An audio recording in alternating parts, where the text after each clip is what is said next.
Sebanyak 45 peserta dari 17 kabupaten dan kota se-Sumsel usia 13 sampai 17 tahun mengikuti lomba azan yang diselenggarakan Pemberdayaan dan Kesejahteraan Keluarga Provinsi Sumsel di Geria Agung Palembang Kamis 13 Oktober 2022. Ketua PKK Sumsel Haja Febrita Lustia Hermaderu melalui Ketua Kelompok Kerja 1 PKK Provinsi Sumsel Dr. Teli Siwi mengatakan, lomba azan remaja se-kabupaten dan kota dalam rangka memperingati Maulid Nabi Muhammad SAW.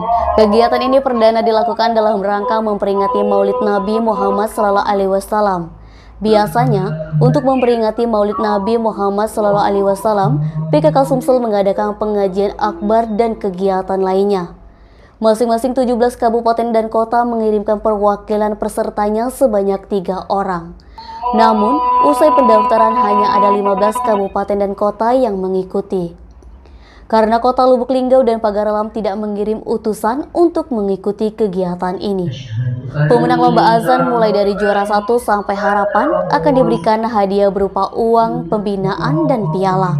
Harapannya, dengan digelarnya kegiatan ini dapat tercipta muazin yang bisa diikutsertakan ke tingkat nasional. Edi Handoko, Sumek.co melaporkan.